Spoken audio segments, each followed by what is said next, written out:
Eyes on the screen.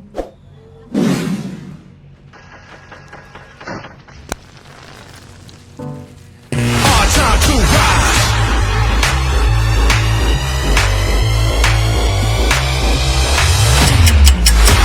We never give up.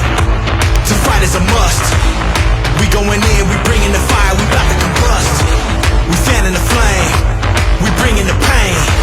The fire is lit, you can't put it out, you cannot contain. Sound the alarm, it's not a drill, everybody be warned. We burning it down and build it back up, it's time to reform. We ready and willing to do what we gotta do, you cannot stop us. We put in the time, we been on our grind, nobody can stop us. Hard time to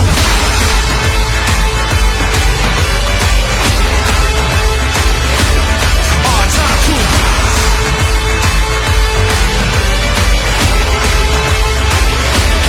hard time to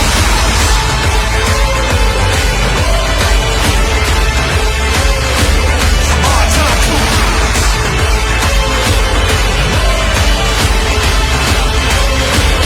hard time to rise. Wow, that's our on-site photos, and this time, our same day edit.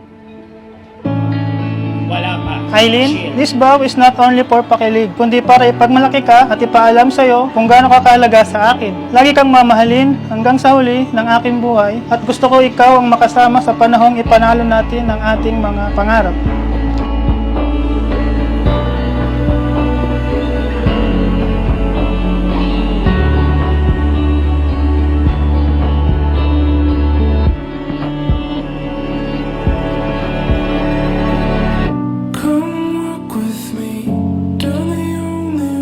Maipapangako ko naman na wala nang pagod na ako at tigil na natin o ayaw ko na. Kasi bukod sa mahalang magpaanal, mahal din ang magpakasal. Alam mo naman yan. Wala nang mga ganun kasi ngayon sure na ako na gusto kong magsimula ng pamilya kasama ka.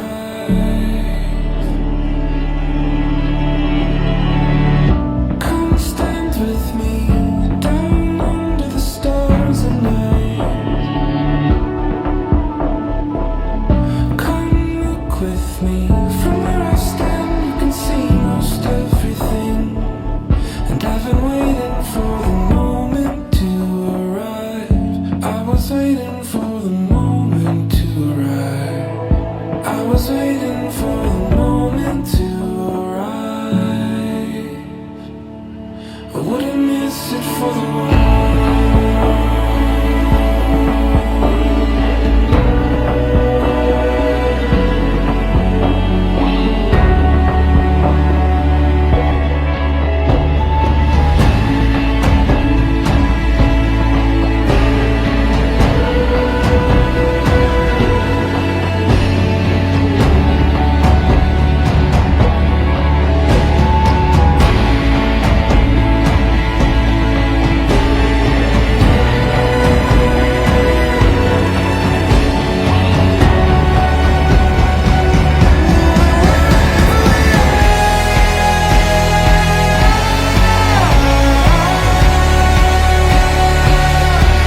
Wherever we stand,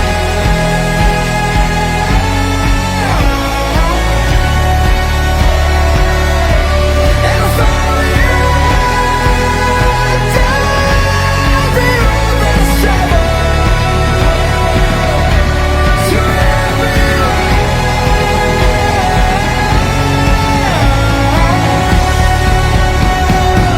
No, I wouldn't miss it for the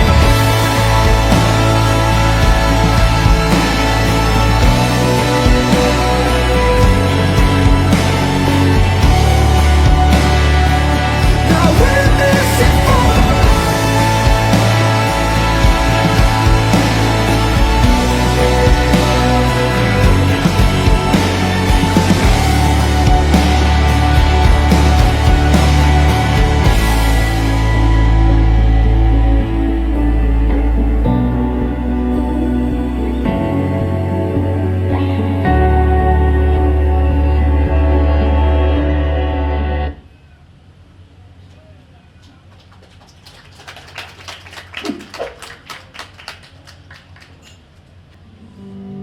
Halimbawa, nag-away sila.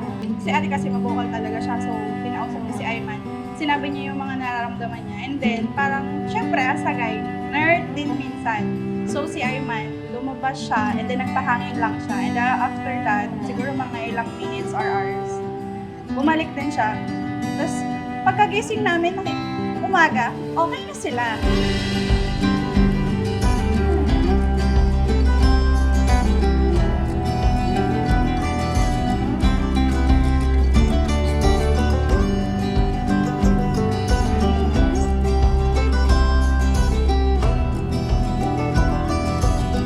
11 years and 7 months to be exact nung nagsimula yung on and off na relationship natin. Thank God sa pagbibigay niya sa'yo ng mahabang patience and courage to stay.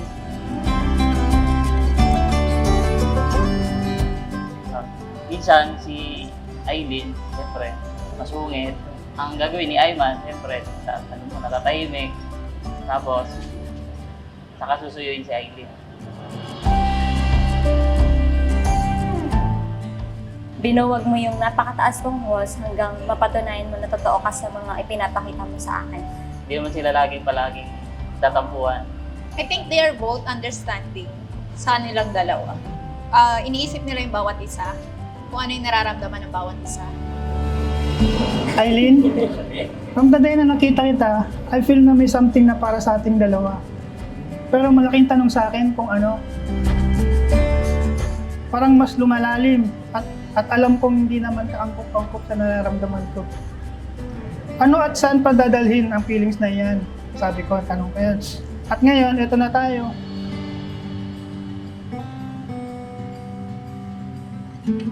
Nagkakala siya sa school. Una kasi yung isa lang yung classmate. Siya yung naging parang naging tulay. So, tapos kinuha niya yung number, diba? Bale doon na karoon ng chance si Ayman na makatext niya si Aileen. Ako, parang reply mo yung mga nakasalamin na babae ato.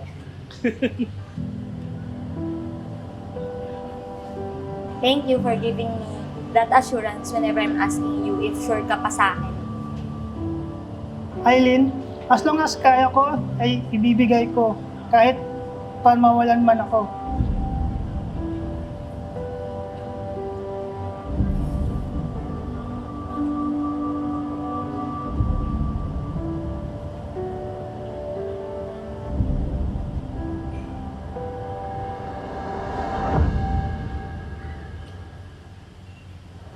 Nakikita ko sila sa bahay. Okay naman sila. Kahit saan sila location pumupunta, magkakasama sila palagi. Okay, magandang magandang samahan nila. Oo, magkasama sila sa lahat ng bagay. Ayun, may mga kwentuhan sila, gano'n. Lagi silang nagkukwentuhan, gano'n. Si Ayman ay napakabait na bata. Even though na magkaiba sila ng religion, ay na-a-adapt niya naman. Dahil nga nagka-text-text sila, doon na nagkakatamaan ng loob ng dalawa.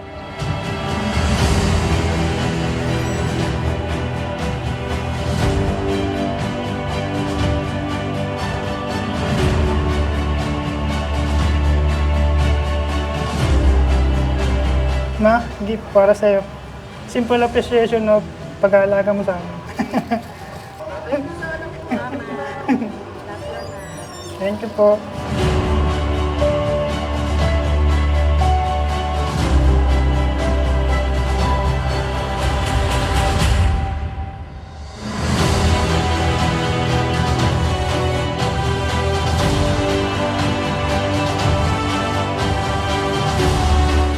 Sana maging masaya kayo palagi. At pag-usapan lagi kung may problema kayo sa isa't isa.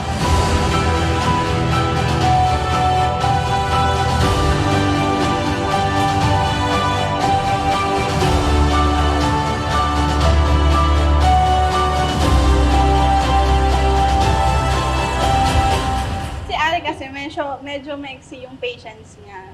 Then si Ayman kasi sobrang haba. So, nagka-complement yung attitude niya nila na gano'n. Parang sobrang perfect. Wow! Sobrang perfect nila as a couple talaga. Kita-kita ko naman na mahal nila yung isa't isa. Laging magkasundo. Huwag mag-aaway, yun. Aileen and Ayman, congratulations. Congratulations sa inyong dalawa. Congratulations, Aileen and Ayman. Congratulations, Ate Aileen and Ayman. Congrats, mga anak. Aileen, this vow is not only pakilig, kundi para ipagmalaki ka at ipaalam sa'yo kung gaano ka kahalaga sa akin. Lagi kang mamahalin hanggang sa huli ng aking buhay. At gusto ko ikaw ang kasama sa panahong papanalo natin ang mga pangarap natin. Ang na-observe ko kay Ayman, lagi niya inaalagaan sa Aileen, natin sundo, pag may papasok sa office.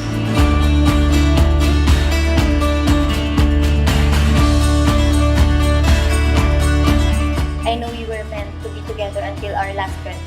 No signs will be sufficient para magsabing hindi tayo pwede para sa isa't isa.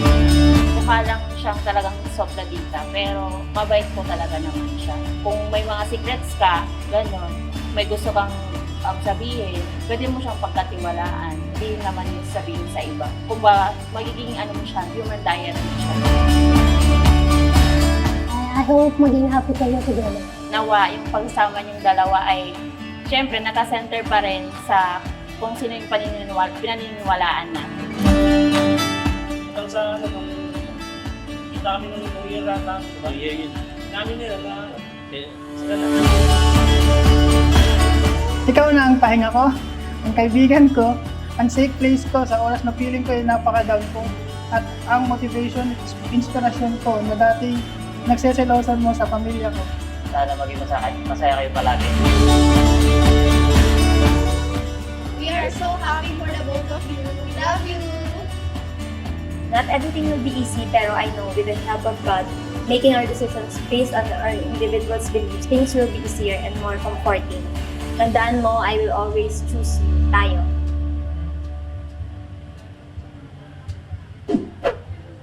Wow, palakpakan naman natin. Ayan ang ating same day edit video and on-site photo by David since